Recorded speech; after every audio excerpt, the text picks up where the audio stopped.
क्या आपने कभी सोचा है कि जिस हाथ ने पूरी पृथ्वी को अन्यायी राजाओं से मुक्त किया, जिस परशु से क्षण भर में युद्ध का अंत कर दिया गया, वही परशु एक दिन अपने आप उस योद्धा के हाथ से गिर जाएगा? और वो भी किसी युद्ध में नहीं, किसी वरदान से नहीं, बल्कि एक नदी के जल से। आज मैं आपको भारत के सबसे रहस्यमयी और कम जाने गए तीर्थ परशुराम कुंड की वो कथा सुनाने जा रहा हूं, जहां एक अवतार अपने ही कर्मों के बोझ से मुक्त हुआ। ये केवल कहानी नहीं है, ये पश्चाताप, प्रायश्चित और मोक्ष की कथा है। ये कथा उस काल की है जब पृथ्वी पर धर्म और अधर्म के बीच संतुलन टूट चुका था। राजा अपनी शक्ति के मद में ऋषियों का अपमान करने लगे थे, यज्ञ लूटे जा रहे थे, न्याय समाप्त हो रहा था। उसी समय भगवान विष्णु ने परशुराम के रूप में अवतार लिया। परशुराम एक ऐसे योद्धा जो ब्राह्मण थे पर शस्त्रधारी थे। उनके हाथ में था परशु, जो केवल हथियार नहीं बल्कि धर्म का दंड था। राजा सहस्त्रार्जुन अपनी 1000 भुजाओं के घमंड में ऋषि जमदग्नि के आश्रम पहुंचा। कामधेनु गाय को बलपूर्वक ले गया। यही नहीं, बाद में षड्यंत्र रचकर ऋषि जमदग्नि की हत्या करवा दी। जब परशुराम को अपने पिता की हत्या का समाचार मिला तो उनका क्रोध धर्म का रूप ले चुका था। उन्होंने प्रतिज्ञा ली, मैं पृथ्वी को अधर्मी क्षत्रियों से मुक्त करूंगा। और इतिहास गवाह है, परशुराम ने 21 बार पृथ्वी को अन्याय से शुद्ध किया। लेकिन कथा यहीं समाप्त नहीं होती। धर्म की रक्षा करते करते परशुराम अनजाने में कर्म के बंधन में बंध गए। अब आते हैं इस कथा के सबसे कठोर और पीड़ादायक प्रसंग पर। माता रेणुका की परीक्षा। एक दिन ऋषि जमदग्नि ने रेणुका को एक क्षण के लिए ध्यान से विचलित होते देखा। ऋषि ने क्रोध में अपने पुत्रों को आदेश दिया, रेणुका का वध करो।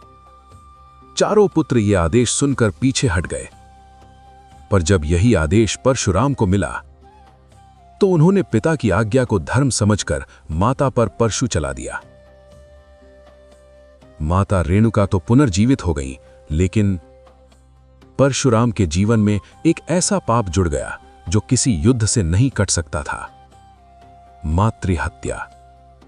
यही वो कर्म था जिसने परशुराम को अंदर से तोड़ दिया।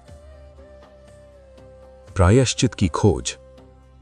परशुराम भारत के हर तीर्थ में गए, गंगा, यमुना, नर्मदा, गोदावरी, पर मन को शांति नहीं मिली।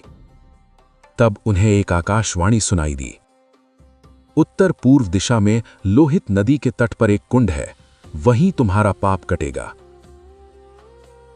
आज का अरुणाचल प्रदेश, घने जंगल, बर्फीली हवाएं, तेज बहती लोहित नदी।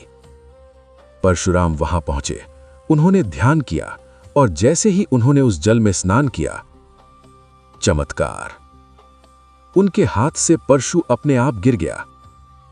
वो हथियार जो युद्ध में कभी नहीं गिरा, वो शक्ति जो किसी देवता ने नहीं छीनी, वो आज एक नदी के जल से छूट गई।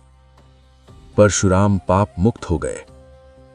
यही स्थान कहलाया परशुराम कुंड। आज भी जीवित मान्यता। हर साल मकर संक्रांति के दिन हजारों श्रद्धालु इस बर्फीले जल में स्नान करते हैं। मान्यता है पितृदोष कटता है, पुराने पाप नष्ट होते हैं, जीवन की दिशा बदलती है। स्थानीय लोग कहते हैं जिसे ये नदी स्वीकार कर ले, उसे ये कभी नुकसान नहीं पहुंचाती। ओम संदेश। परशुराम कुंड हमें यह सिखाता है कि शक्ति से बड़ा पश्चाताप होता है और पश्चाताप से बड़ा मोक्ष। अगर यह कथा आपके मन को छू गई हो तो इसे अपने जीवन का एक संस्कार मानिए। वीडियो को लाइक करें, अपने परिवार के साथ शेयर करें और ऐसी ही सच्ची धार्मिक कथाओं के लिए चैनल को सब्सक्राइब जरूर करें।